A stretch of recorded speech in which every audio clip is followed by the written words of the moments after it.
Welcome to our third edition, and I do hope that these 2 days of discussion would be fruitful and interesting. But as I said, I started from network, so for us it's very important to say some words of appreciation to our partners. I might even say our institutional partners in this forum. International Relations Foundation, thank you so much for being with us from the very beginning of this endeavor. Friedrich-Ebert-Stiftung office in Ukraine, as well, strategic partners for this forum and for our core activities. We have International Visegrad Fund as a partner this year, so I think it's also for us a good sign that we're trying to expand our network in our cooperation with the region. And as well as our partners from think tanks all over Central Europe, I would like to mention Mershevsky Center from Poland, Slovak Foreign Policy Association from Slovak Republic, Center for Euro-Atlantic Integration and Democracy from Hungary, Association for International Affairs AMO from Czech Republic, and Respublika from Poland. So these friends may help us make these discussions more robust and more interesting. Let me also mention some ideas about our agenda. I would say that a team of Ukrainian Prism that was in charge of organizational preparation proposed that we should choose for Ukrainian Central European Forum issues which are central to Europe. And in this way, I would say that we would try during these 2 days discuss many important issues of utmost importance for wartime period in Europe. We will look into synergies in military defense sphere. I think this is something for us to look in depth what are possibilities for cooperation in the region. We certainly will make an effort to look for far beyond the region with Global South outreach and to try to explain to ourselves how it is important for us to be present and to be vocal in this region, not only for Ukraine, but for Central European parties as well. We definitely spare some words about trade solidarity in time of war. I think this is a hot potato in the region in this time, but we have to organize and to friend discussion and to listen to ourselves. We will try to find some remedies during this session. And we also enjoyed agenda for Central Europe and for Belarusian democratic forces, which is also very important for the region and for security in this domain. But if you had a look at the program, roughly and fairly half of our agenda is devoted to European integration, to Europe, to European Union, and our relations. That means that this is central for our discussion. We will start with a panel about our aspirations, about chances and expectations, and definitely we will continue. And in the end, we will also accomplish our work with the session devoted to European Union and its development. So I think this forum could be titled for us, for our own domestic usage, as European integration for Eastern Europe, European integration for Ukraine, and what are the best ways and remedies to do it more efficiently and more swiftly. With this, I would like to give the floor to our partners and our distinguished speakers here. I would like to give the floor to Alexander Stushko, Executive Director of the International Relations Foundation. Alexander, as I said, we also would like to hear your expectations and maybe your observations as an expert, long-term expert on European integration, what you see on the eve of open accession talks. So the floor is yours. Thank you, Mike. Thank you, Gennady. Thank you, everyone, for joining us for this meeting. Ambassadors, colleagues. Yes, this is a long story of this forum, which is continuing, which has its rounds, and I see that for our foundation, to support of this forum is one of the essential elements of our efforts to bring together best experts, policymakers, diplomats, intellectuals from Central and Eastern Europe, from entire Europe, to discuss our future, our perspectives, our state of affairs. And here, suddenly there is a huge changes happened. So we live in dramatic and very dynamic times. So here, I remember many of you, we met for years, for decades, sometime analyzing the status of our European integration, and usually we said that it's quite slow, and it was really difficult to dream on the next steps, such as status of candidate in accession talks. But now it's accelerated. So after 20 years of, say, stagnation of enlargement process, the Russian aggression, the side effect of the Russian aggression and the Ukrainian successful resistance to the Russian aggression was acceleration of the revival of the EU enlargement process, and which is this is what is recognized by all of the actors involved.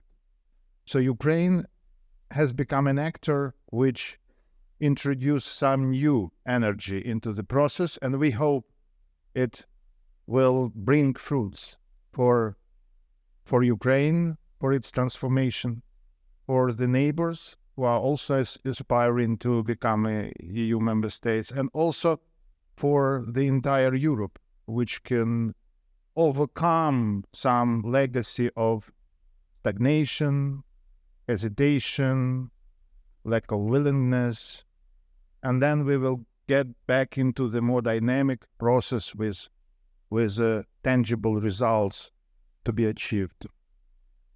Here, I would say that yes, we are in the schedule where almost every month we have some steps ahead, awaiting for the new political decision by the EU, which is finally expected in December, to launch accession talks with Ukraine and Moldova.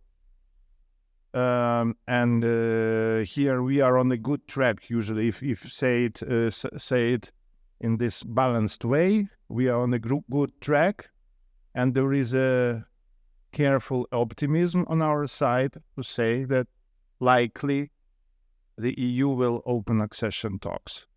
There are still ongoing debates on the formulas. Either there will be some sub-conditions or sub-conditions, whatever. Certainly there are some forces in the EU which would try to slow down the process. But the mainstream at this moment is in favor of this significant step to start accession talks. And that will be, if it happens, there will be a confirmation of the good speed of the progress, because we already got a candidate status within the shortest period ever from application to the getting candidate status, just 4 months. And now we are on the eve of getting next step, which also, if you look back at especially the experience of the Western Balkan countries, which is not encouraging, when, for example, from the candidate status to accession talk, it may took years and even decades, for some countries. So now we hope to have this step soon. Certainly, this is the process is based on 2 pillars. One of them is technical, political criteria. So that conditions or what we call 7 points, which reflect EU-based conditionality. And certainly we are aware about the scope of reforms which is needed in order to prove that Ukraine is serious when it comes to EU membership. On the other hand, we understand that this is not only about technical criteria, it's also about political willingness and readiness of the EU to enlarge. And this is also very important thing and we have to treat it seriously, because certainly we have witnessed various, I would say, signals in the past when the EU was not able to make next step because there was no consensus on enlargement as such. Yeah. So this is a combination of two. It's difficult to say what is more important, what is less. I think for Ukraine, we should be more concentrated on the first, because this is what we can affect immediately.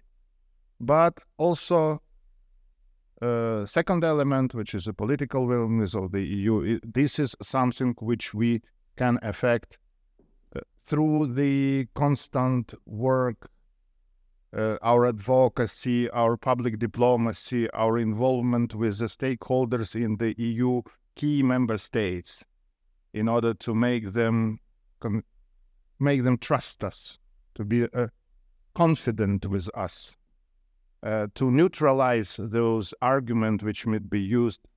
Some of them may be neutralized easier, some of them are more difficult to deal with, but again, this is a work, and I'm happy to be here with a group. I see some of those who are spending more time to develop various communication channels with the EU member states in order to be a constant part of these European debates. And I see that the positive sign that Ukraine has already become a part of the debates on the future of Europe. So even being a candidate, not a decisive voice, but at the same time, when it comes to the future reforms of the EU, which are on the table, discussed, Ukraine has been already contributed. We saw the visit of the foreign minister just a few days ago to Berlin, when there was one of the first conversations on the level of ministers regarding the future transformation of the EU decision-making process, something else. And this is important that Ukraine already involved. So that makes us stakeholders even at that stage, not only consumers of their decisions. Yeah. And this is important. This is a good example which should be accompanied by other examples. And here there is a niche for the civil society, for independent experts, for universities, for others, for business associations, for other potential stakeholders to be there, to talk to the partners on that side. Because there is no other way to solve the issues, and there will be multiple challenges. So you see what happens at the Ukraine-Polish border again. This is certainly, before the elections, Polish elections, we talked that it is heavily politicized, the grain issue, because of elections, yeah? But now we see that something is not determined only by elections. There will be multiple issues between us, because before, when the EU accession for Ukraine was just a hypothetical issue, nobody cared. It was just about geopolitics, about the strategic interest, whatever. And at that time, Poland was united, supporting Ukraine. Now, when the issue is exactly on the table, and this is no longer hypothetical, it's real. So there are some stakeholders that may be worried. We don't know either their concerns are real or they imaginary concerns. But we have not to ignore them. We have to be prepared to the dialogue, and we have to initiate dialogue with them. So I'm sure that not only Ukrainian civil society, but also stakeholders of agriculture, of transport industry, they have to talk to their Polish colleagues, not waiting for that the government will do it instead of them. So they have to be stakeholders. I'm sure that many of those imaginary antagonisms are not real, and they may be solved through the dialogue. And I'm sure, I certainly We need to have more research on this issue, but I'm sure that it's exaggerated. I mean, this antagonism between Ukraine and Poland as markets, agriculture. There is a potential of compatibility, synchronization of Ukrainian and Polish transport business, agriculture business in the common European market. So we need to, first of all, to accelerate our research activities, maybe to help with the knowledge, and also to help with the direct contacts with the stakeholders to develop them. So this is what we have ahead. And here we had just 2 days ago, visit of Ursula von der Leyen to Kiev, which was quite promising. However, her wording was not 100% victorious, yeah? So she said something with conditions. So she has not promised us accession talks. She just acknowledged that Ukraine made progress and we are on the right track, but again, her wording proves that there is additional work to be done and needed. And I hope that this conversation will help us to understand what is needed more and how can we be helpful, and then to see to identify the next steps also on the side of the civil society and think tanks to accelerate the process which we are all interested in. So with this, I again appreciate your participation today and looking forward for our productive discussion. Thank you. Thank you so much. I think it was a good starting point with very valid ideas for our agenda.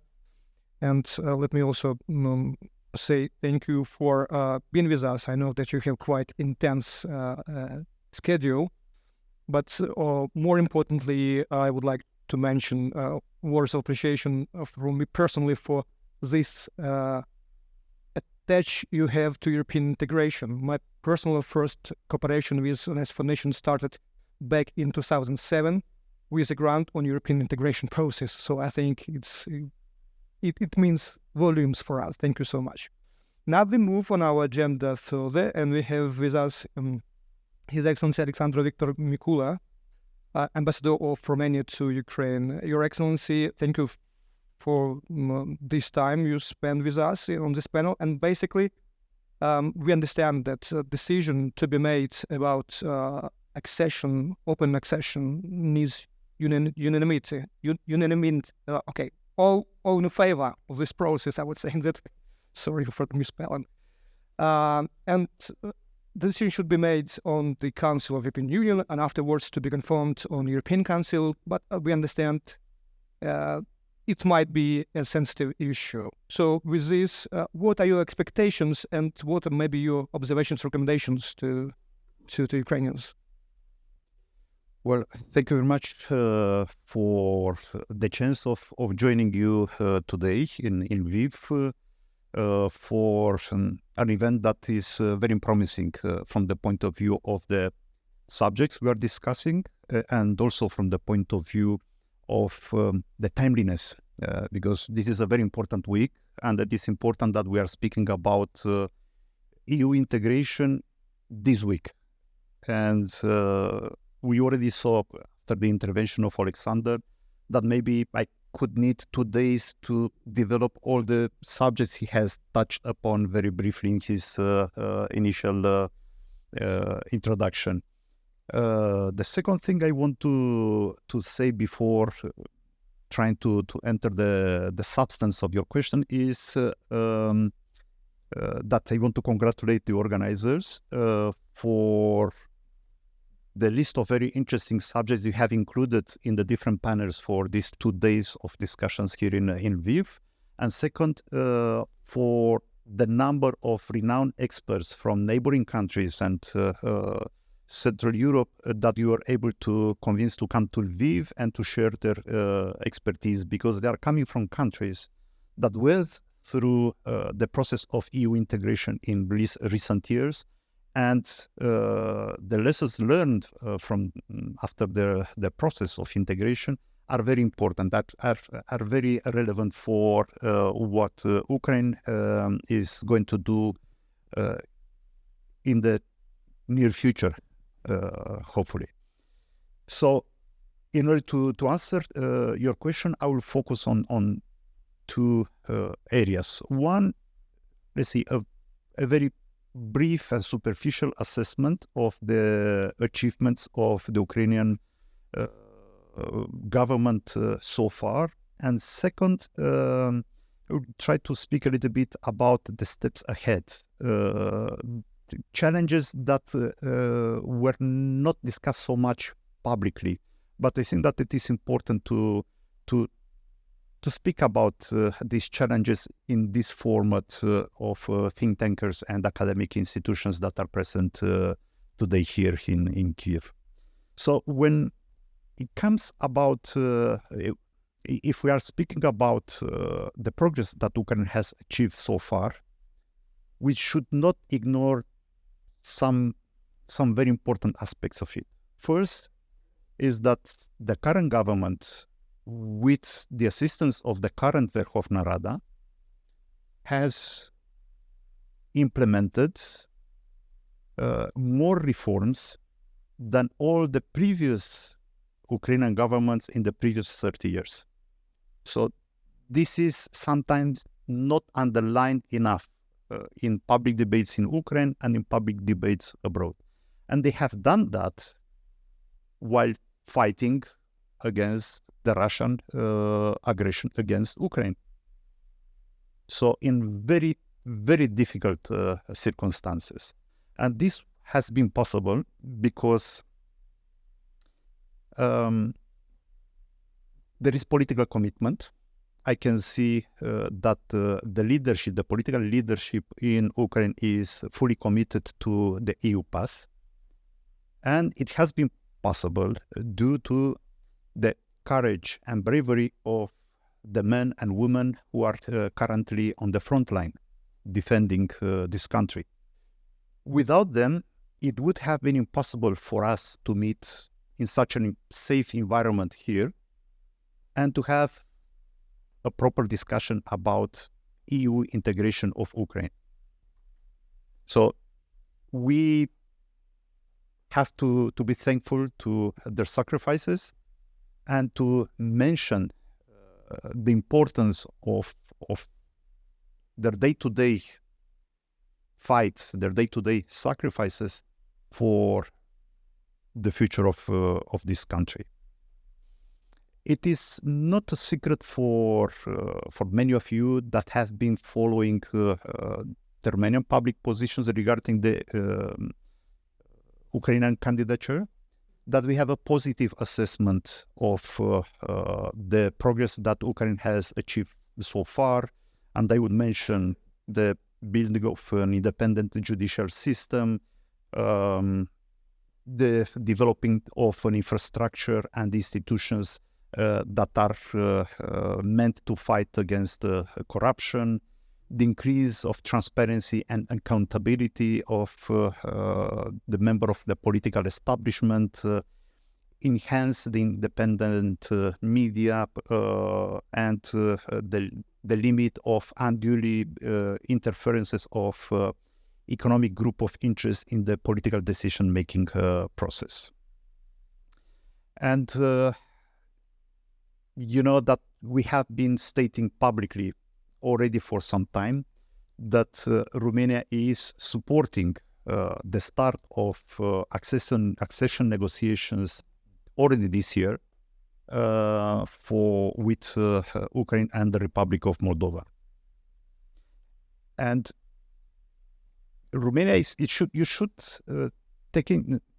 remember that Romania is one of the EU member states that considers that we have to keep the credibility of the enlargement process. So that means that we can go ahead with the negotiations with candidate countries only when there are merits, when there are clear facts that will allow for moving to the next stage. So if Romania, which is a country that traditionally has been defending the credibility of the enlargement process, is saying that there is progress and that there are enough arguments in order to start negotiations this year with the Republic of Moldova and Ukraine, that means that we have facts that are supporting our position, because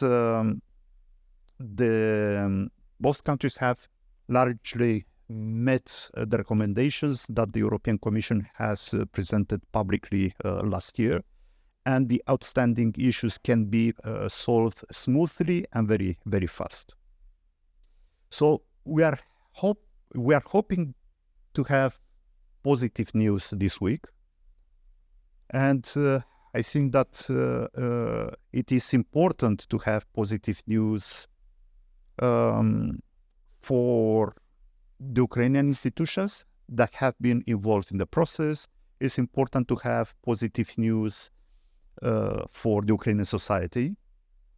It is important to have positive news for the friends of Ukraine. Among Romania can be considered one of these friends that are hoping to see positive news. And again, we need positive news for the men and women who are on the front line, because they are fighting there in order to defend the right of the Ukrainian society to take its own decisions, to take decisions that are meant to generate a better future for future generations of Ukrainians. And some of them have paid the supreme sacrifices. I would say that a significant number of them have paid the significant sacrifice in order to achieve this dream. So a positive decision this week will boost their confidence that their dream is at reach, that an independent and sovereign Ukraine that is fully controlling its territory and is a member of the EU and NATO is something that can be achieved, and it's something that it's worth fighting for. So, hoping that the report of the European Commission that will be published tomorrow, will recommend the start of negotiations with Ukraine, we have to start preparing ourselves for the next challenges that are much more complicated from the point of view of EU accession than the 7 recommendations that we have been talking about so much for the last year. And I would like to speak about some subjects or some challenges that are not very much known by the public. They are not occupying the headlines in the public debate about EU accession. I will start with terminology, because the word negotiation could be misleading. I will describe the process mostly as a brainstorming and not as a negotiation. So you have to imagine that we take 2 pictures. A picture of EU the way it looks today, a picture of the candidate country, in this case Ukraine, the way it looks today, and then both sides are brainstorming and cooperating in building a roadmap that will allow the merging of these 2 pictures in the future. So this is why I'm saying that negotiations could be a word that is misleading, because actually this whole process is defined by the willingness of cooperating, of achieving a common objective of both sides. And the second subject is self-screening. We don't speak so much about self-screening, but the self-screening is the process of taking the picture of Ukraine today. And this is very important because an accurate self-screening process could have an impact that could be valued in percentages of the Ukrainian GDP. It will be very important in establishing the negotiation position of Ukraine on each chapter of the future process of negotiations.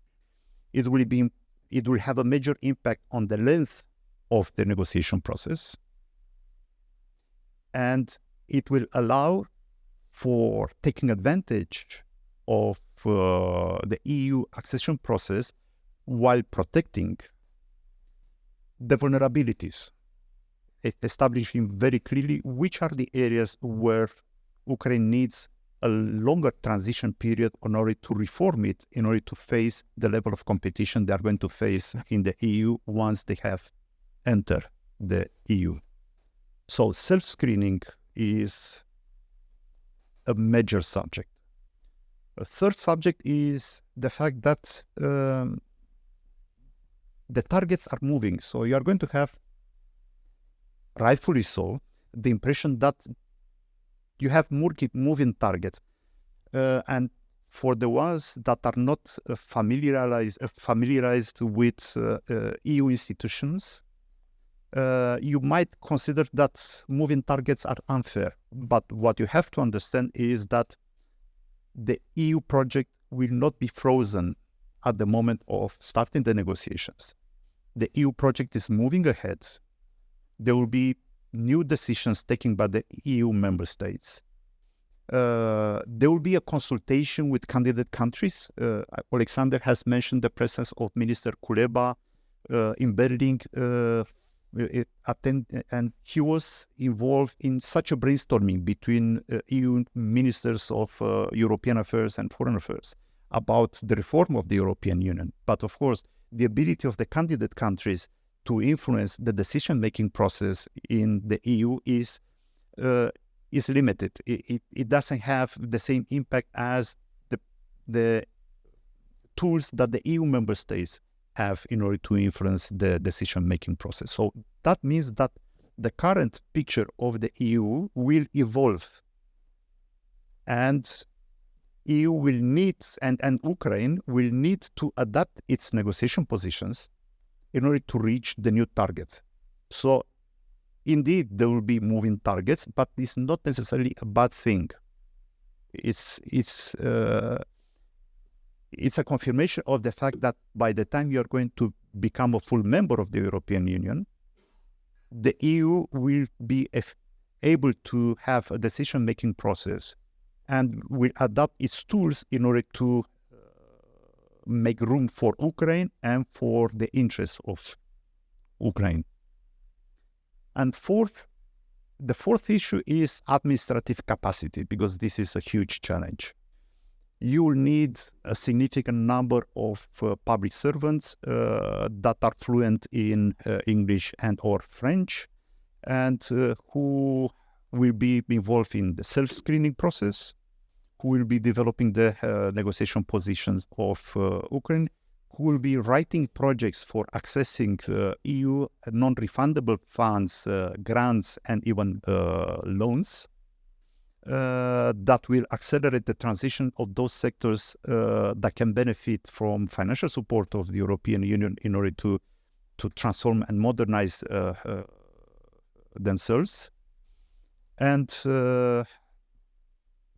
they will be involved also in the implementation of the acquis communautaire. And this is not an easy issue.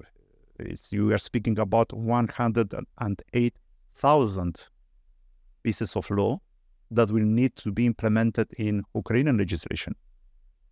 So this is a major task. But as I mentioned, this is a major challenge, but it can be a major opportunity, because this could be a major instrument for attracting Ukrainian refugees who have fled to the European Union, to convince them to come back to Ukraine, because first, they will have a job, and second, they will have the chance of contributing to the modernization of this country and to the accession of Ukraine to the EU. And finally, but not less important, is the main message for being present here today with you, is that you are not alone in this process. You have friends like Romania and other friends in the neighborhood that have went through transition processes from autocracy and dictatorship and centralized economy to democracy and market economy. And you can learn from our successes and failures how to do better, how to take advantage of this process for the benefit of the Ukrainian citizens. We have started to work on these subjects with our Ukrainian partners, and I should mention that Romania is the first EU member state that has organized training for Ukrainian public servants on European affairs on Ukrainian territory.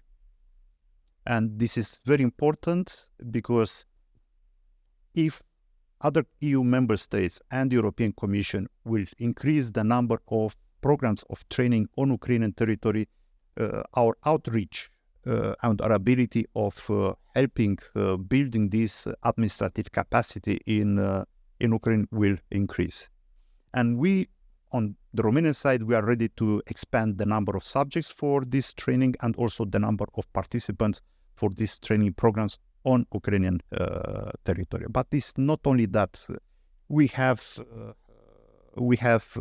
experience in the area of energy security, adapting our agriculture for the common agricultural policy regarding rural development, regarding protection of persons belonging to national minorities that could be shared with our Ukrainian partners.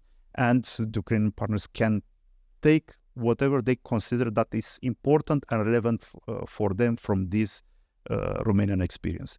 So, because I don't want to monopolize the whole day, I will stop here by repeating this message. You are not alone. We are hoping for good news, and we hope to have the chance of working together with you very soon in the negotiation of EU accession. Thank you very much for the invitation. Ambassador, thank you so much for this inspiring intervention. I would say that definitely we are also looking for some promising news over 24 hours from this point. But I would say it's also for us a great value to have such partners as Romania in this process of integration. And we are looking carefully at your experience, and we are ready to draw some parallels and lessons learned from your robust knowledge of European Union and its procedures. Now we're moving to our next speaker, His Excellency Valerio Kiveri, Ambassador of Moldova to Ukraine. Ambassador, both Ukraine and Moldova are hopeful to have positive news from tomorrow's report's announcement by European Commission. But we know that we still have some homework to do, although we have delivered, as what was mentioned, and greatly delivered, but still some issues are still on the agenda. But tell us about your expectations from tomorrow's perspective and maybe from the remainder of this year. Thank you. Thank you so much. Good morning, everyone, and thank you for this great opportunity to speak about Moldovan achievements on the EU integration on the eve of indeed a very important decision that I hope very much will be positive for both countries. But as Victor mentioned, this will open door not only for high expectation but also for bigger challenges for both countries. So it was like yesterday when Moldova, the Republic of Moldova and Ukraine got candidate status. I remember very well those days of great effort, but also high expectations. Nothing new, if I would say that this was a historical moment for both countries. But the moral decision that I hope very much, like everyone in this room, that will be positive, will be even more important for the future of our countries. European integration. So what does it mean for the Republic of Moldova? It's probably the same like for Ukraine. It's to preserve our democracy, to modernize our economy, to raise the level of life of our citizens. And for us, for Moldovans, that, like in case of Ukraine, will give a perspective of a stronger state, of a stronger economy again, and a higher living standards. Easy to say, but very difficult to implement these intentions. And of course, we cannot do many things without support of our partners. And I wanted to recall the decision of the European Parliament just 1 month ago, on the 5th of October, on the accession of the Republic of Moldova, supporting the accession of the Republic of Moldova, but of course other partners.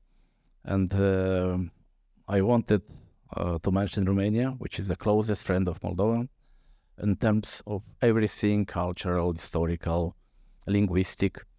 The great supporter, not only in terms of political or economic support, but also, for instance, Victor already mentioned about expertise and capacity that is very, very much needed for both countries to move the process. And just one example, the chief negotiator of the Romanian accession to the EU is working with us in Chisinau, providing expertise and training sessions for high-level Moldovan officials. So Romania is helping not only Ukraine, as it was mentioned, but also the Republic of Moldova, and I can say that this is not enough. We need more, including from Romania, from other countries that will be able to create a great capacity of our officials that will move the process. About Ukraine, I cannot avoid speaking about our hosts, about Ukraine. 1 year ago, our prime ministers agreed to work together and to support each other to move the process of integration. And this is done, I think, in a very, very successful way. And I wanted to take this opportunity to say that Ukraine is fighting not only for freedom, but in these very difficult times, is fighting for democratic values as well. And on behalf of myself, of my government, to say once again, thank Ukraine for keeping Moldova safe. Without the courage of Ukrainians, I have, I would say, many doubts to expect that today, in current situation, Moldova will be stable, and the current pro-European government and leadership will be able to promote the European agenda. On the implementation of 9 recommendations, we have 9 recommendations for the Republic of Moldova. Ukraine, I would not say only 7, but 7. Many of them are similar, I would say, if you are looking to the list of those recommendations from the European Commission. It's fight against corruption, it's fight against organized crime, de-oligarchization, justice reform, just to name a few of them. So I wanted to mention that we did our best, like our Ukrainian colleagues, to meet all these or to implement all these recommendations. I will name them, but probably will not go to all of them because this will take too much time to show what kind of achievements we have managed to have during this 1.5 years of implementation of these recommendations. But just to confirm, we have managed. It was not easy, with great difficulties, because we still have a big internal resistance. If you are speaking, first of all, to the issues related to anti-corruption, the justice reform, but with insistence and perseverance of our leadership. So this is we have managed to do so. So I will name a few, not a few, I will name these recommendations. So the first one is a comprehensive justice system reform to address OSCE and Venice Commission recommendations. Fight against corruption, I have mentioned them. A commitment to de-oligarchization, which is very much in the public discussion here in Ukraine as well. Fight against organized crime, public administrative reform, public finance management reform. This is 7.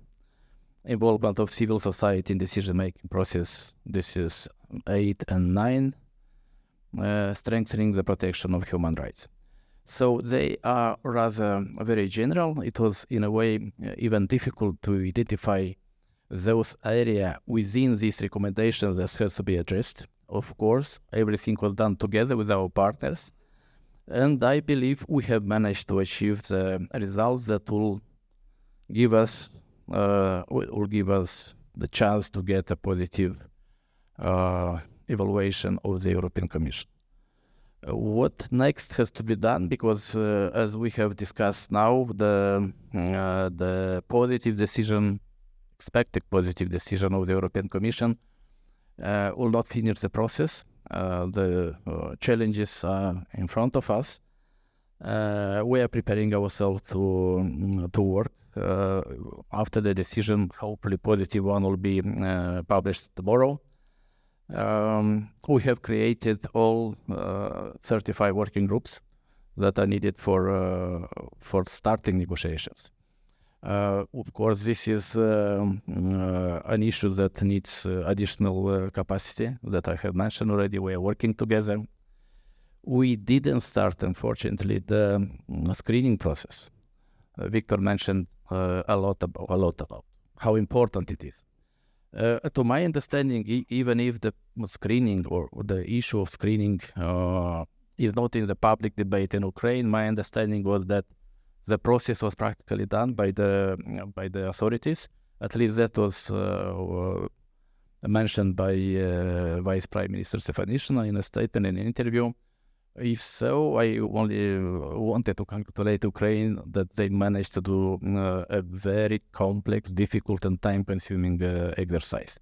We're still in face of this self-screening, which in a way was not a requirement till the moment of starting the accession talks, negotiations, call them as we wish. This is a problem that we have to deal with. And again, it's about our internal capacity that could need some time for doing that.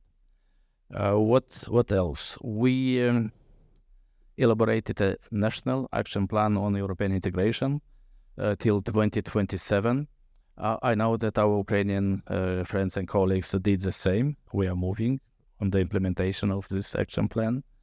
And of course, about capacity, we mentioned many times, we had managed till that moment. Moldova is a small country, so we need capacity, but maybe Ukraine needed more.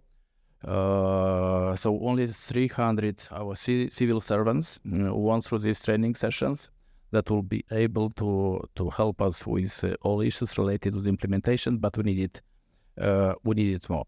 So expectations for tomorrow, clear for everyone. We hope very much the Commission will give us a positive assessment, and that will be a success of both countries.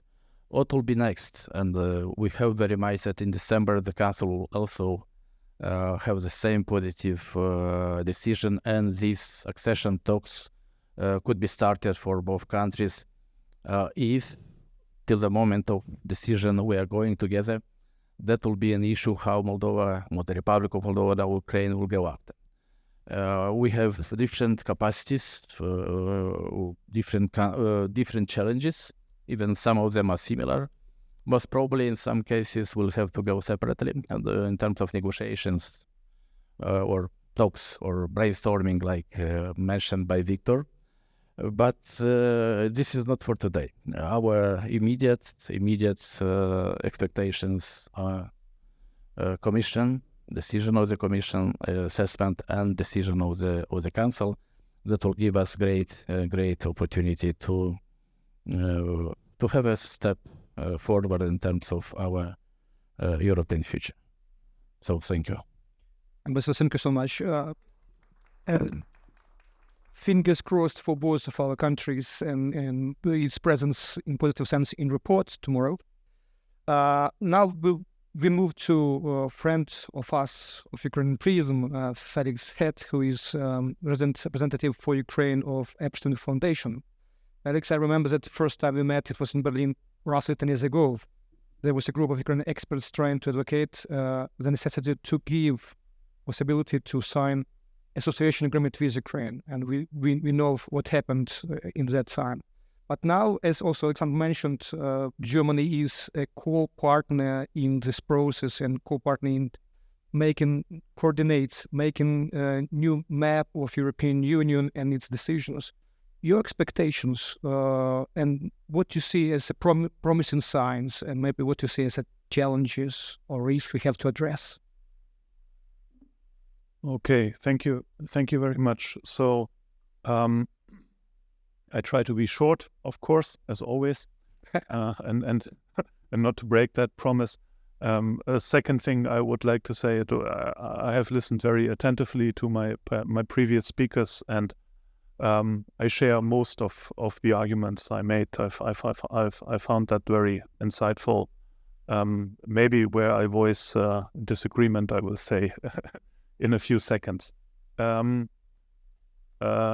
is right. I worked on Ukraine from Berlin some 10 years ago and witnessed a very critical moment in Ukrainian history from afar, from sort of Berlin desk at the time.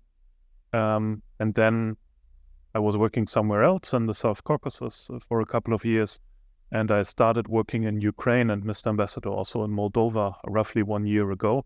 And one of the first events I visited was the Ukraine Central European Forum last year, which for me was very insightful, very fascinating, left a long-lasting impact.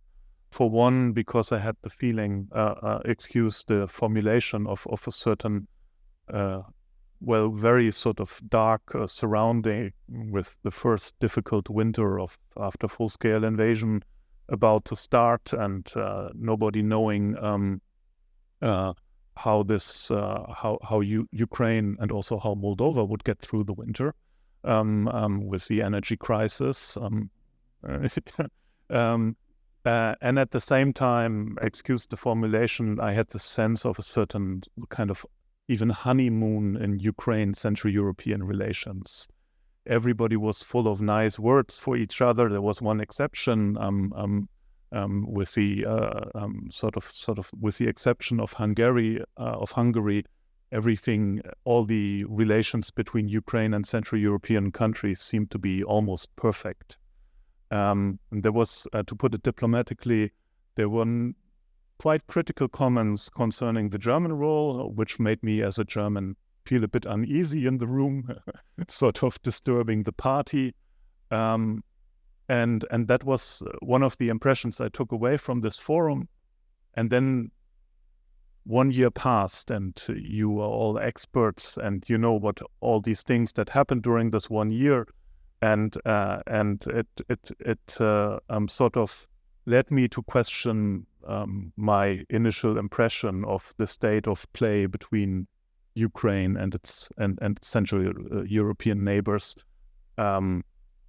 And for me, and this is where I closely come to the one point I want to voice a bit of disagreement, or maybe a question also to Alexander. For me, it's a signal that when we are moving towards the accession talks or negotiations or brainstorming, as you said, there are conflict of interests. There are conflict of interests between Ukraine and Poland. There are conflict of interests between Ukraine, Slovakia, Hungary, possibly even Romania, and they will come up when we move into a more concrete stage of our relations. not to talk about conflicts of interest between Germany and Western European EU member states and Ukraine. And they need to be addressed. And I think fora like these are very important in addressing these conflicts of interest and talking about them and trying to sketch solutions for them. I think it's very important to have words of appreciation towards each other, but I don't think it helps to shy away from the problems that are there, because inevitably they will come up. And one thing I learned in this last year in my new function as representative for Ukraine and Moldova, the Friedrich-Ebert-Stiftung, was a very interesting trip I took to Brussels, where one of the experts we met said, it was with a Ukrainian delegation, said to us, you know what, if you go here through the EU institutions, they're super pro-Ukrainian. They're most pro-Ukrainian EU institutions you have ever witnessed in the last 30 years. And to every DG we went to, there was a Ukrainian flag hanging in the entrance hall and so on. But the word of advice I took along was that but remember, they're also weak, vis-a-vis the member states, and it's the member states that are calling the shots. And you see it in another case, if we talk about von der Leyen, with the disagreements now with the position she took in Israel and the pushback she got from certain member states, that there are also conflicts. And Alexander, what I wanted to say to you, you said, you talked about the difference between real problems and imaginary problems, and I don't know whether in politics it's always possible to draw that line, because politics is, and I'm sort of very depressed about this almost in relationship to my own country, to Germany, and about German internal politics, that it is that way, but politics is always about perceptions, and as much as I want it to be evidence-based, based on facts, but it is about sort of perceptions and the narratives that are created. And this is one of another functions that also the expert community has, to think about the perceptions that are there on the other side, and maybe to think about constructing narratives for the future that can help to change the perceptions on the other side. And also during the last years, I think during the last year, we saw many examples of how powerful these perceptions are and how they can actually move things forward. But where I doubt is whether this is this puts me into disagreements to a lot of civil society projects that are running, whether it's the right strategy if you're in a conflict situation to tell the institution, the person you're in conflict with, directly your perception is wrong. I'm not a psychologist, but what I learned from psychology, if we listen to people who engage in pair therapy, this is usually the first advice, not to do that. If you have a conflict with your partner, to tell the other side, by the way, I think your perception is wrong. I explain you what the real situation is. And this again iterates for me. It's the importance of fora like these, to have an honest dialogue between each other, and to compare the different backgrounds, narratives, discussions we are coming from, and also to try a look into the future where the societies are moving. And you asked me, I think more or less skillfully invaded your initial question, which was which is probably not a nice thing to do, but you asked me about my expectations for the future, and to be honest, I don't know, because we're navigating so much insecurity. And you see how not only things like the Slovak elections happened, but you see also big uncertainty concerning the future of the German political system, which we have to take very, very seriously, and which we have to work with. What I agree with, to end on a positive note, that Ukraine and Moldova are already part of the debate on the future of Europe. But this future is open, and we have to join the forces and efforts to shape it collectively. So thank you. Felix, thank you so much. I think it was good arguments about perceptions, about expectations, and what I could just subscribe from what you've said. I just returned from Germany. We spent 2 days of our visits to different institutions. There was the same appeal to be more vocal on some narratives, on some perceptions, and to provide with more arguments in favor of this integration process. We still have roughly 10 minutes for Q&A, but maybe, Alexander, if you want to address, because Felix was addressing to you, to some of your arguments. This is difficult to debate, because this is very close to what I think, and I fully understand how perception matter because of this long story of public diplomacy and advocacy. And we, for example, we dealing with portfolio of Ukraine, we understand how much this perception affect policymakers, sometimes with even longer consequences. For example, there is a ongoing debate on how, so we may debate to what extent Ukraine is corrupt or not, but we cannot deny the fact that perception of Ukraine as a corrupt country extremely strongly affects all our efforts on EU integration, NATO, and the whole relationships with the democratic world. So this is one of the most evident examples.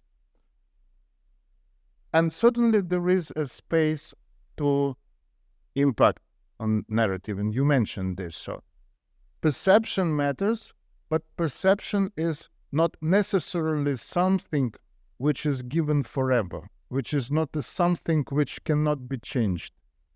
And perceptions may be more, say, universal when we do this, the common perception.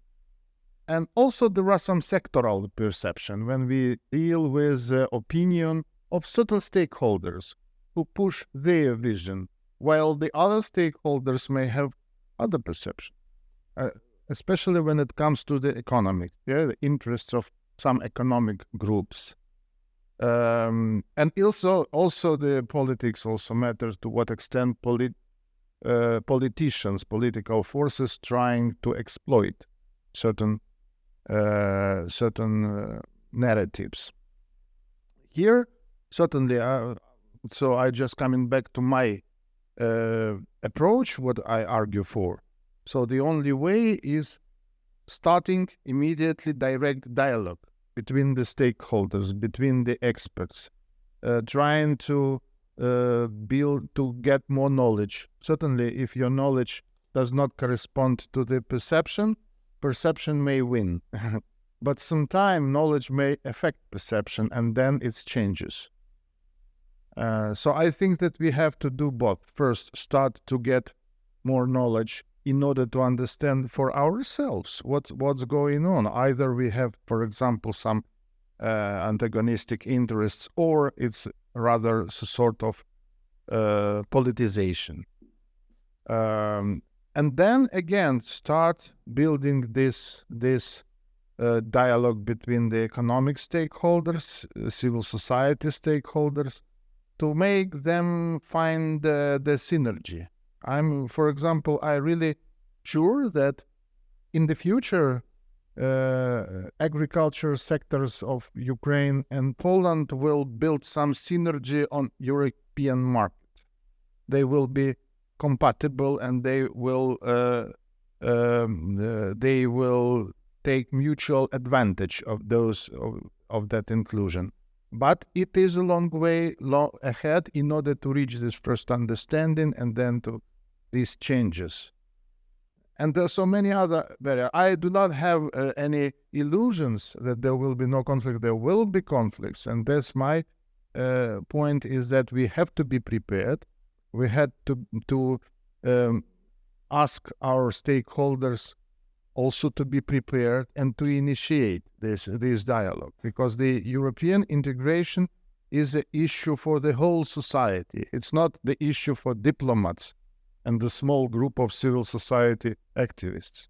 This is an issue for whole society, as much as to what extent we can involve different stakeholders to the process, that will affect the output. So thank you for your comment. I fully agree. Yeah, thank you.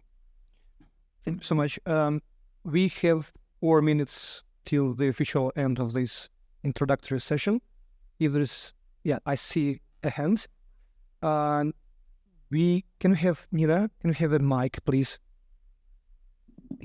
Mm-hmm. No, but we need it for. No, take another one. Nina, please. Let it in.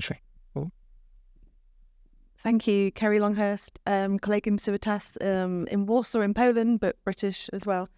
It's not necessarily part of the priorities for Ukraine and Moldova, yet the donors and the European Union put a big emphasis upon gender equality, anti-discrimination, equality in general as part of your country's readiness to join the European Union.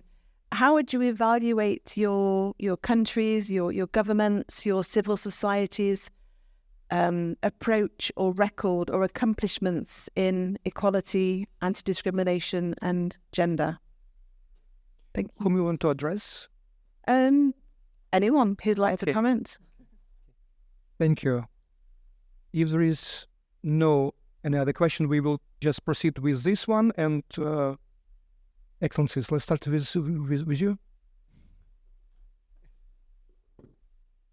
Well, I think that gender equality is a major subject. You can see this subject evolving naturally here in Ukraine. Look at the number of women that are on the first line defending the country. Look at the relevance of the women that are on the internal front, in economy, in politics, public administration, and civil society, and the fact that they are taking the lead in promoting reforms in all the areas of this society. So I would say that to ignore the issue of gender balance is to ignore a major source of modernization of the countries in the region. We went through a similar process. We still have a lot of work to do in Romania in order to have a proper gender balance in our society, and in order to fight against misperceptions about the role of the woman in a society. So this is work that is still going on in Romania. But I'm let's say optimistic about it, and I see the same process happening here in Ukraine. I think that Ukraine of today is completely different from the Ukraine of 3 years ago. Thank you very much for the question. Valerio, would you want to compliment? Thank you. Thank you for your questions. When I mentioned our recommendations from the Commission, one is the last but not the least is the strengthening the protection of human rights. And I didn't speak about achievements, key achievements that are achieved by the government and the parliament, the leadership during this period, but just to mention that all necessary legal basis for effective implementation of Istanbul and the Lantaroni Convention has been done. So this is something related to the question that you mentioned. And also specific policy documents for protection human rights, gender equality, addressing violence against women and vulnerable groups have been also adopted. So this is a part of our work to implement the recommendation 9 for opening the talks. I would not say that there are no problems. Of course there are. Someone will have to continue to address these issues, but the work is done, and it's done in a very consistent way. Thank you. Just briefly, yeah, I think that what I have heard from my colleagues, many colleagues who deal with Ukrainian society, and they say now the Ukraine is a women's country. Ukraine is a country of women. Maybe it's just because women take the huge role in this international communication, but also in the home and at the front line, but also in the processes of economic survival today, society. Usually when we attend some events, you see this balance in favor of women almost everywhere where you are. And this is not occasional because of the war, but I think that even with these dramatic circumstances of war, it gives a new quality of women's participation. So what I see, it increased incredibly. So that's I have never seen. For example, my own work for decades was public advocacy abroad, public communications and public diplomacy. And today, the role of Ukrainian women in this process is so significant. You understand why, because there is a limitation for men to travel abroad. And now we have a brilliant generation of women talking about Ukraine across the world. There are new faces and there are hundreds of them. This is a new reality. And I hope that will be translated even after the war into something consistent, into the quality participation in all the spheres. Certainly, I am not an expert on the legal acts. I'm sure there should be some legal improvement. But as far as I understand at this moment, in the context of the EU accession, EU acknowledged that there is a sufficient legal arrangements for women's rights, for gender's rights. Otherwise, probably we would have requests on the EU on this matter. If it is not, probably, I'm not an expert, but I say that basically Ukraine is on the right track. But what we really have, that we have a strong women's organizations, and our foundation cooperates with many of them. And so we try to be in the contact with them to see if there are some emerging problems, and there are. But again, this depends on the constituency. If you have a strong constituency of those who demand this, strong coalitions, there will be an effect. And I think that we are on the right track. Certainly, it's pity that there is no women on this panel, but again, so maybe someone can say, or if there are some experts on the field. But we definitely will catch up with composition in next panels. From some partners, we have strict commitments to have it balanced when it comes to the panel. Alex, would you like to comment on that? I can only say that we have a lot of opportunity, a lot of events now where we have all female panels, also for the reasons that Alexander mentioned. Maybe very, very short and very general comment. I think in general, of course, war is a tragedy.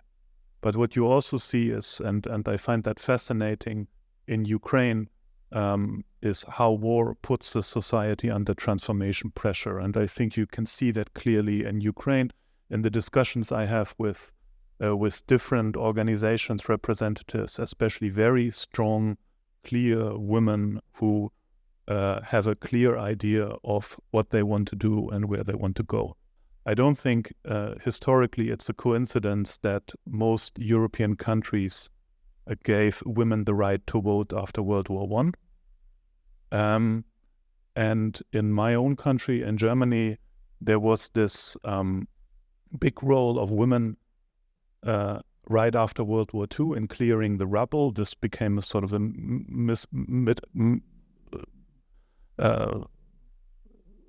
even an expression in the German language, the so-called Trümmerfrauen, the women who started clearing the rubble in the bombed German cities, and so on.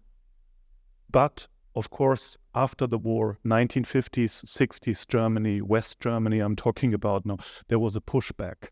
Yeah, so there was an attempt to bring women back to supposedly old traditional gender roles and have, okay, you had to work in the factories during the war, but now your place in the kitchen and growing the children and so on and so forth. And the upcoming challenge will be, you see, the transformation of social relations in Ukraine we witness today. But of course, there will be also a pushback. So it's a fight. It's going to continue, and the EU integration will play one role in it, but not the only one.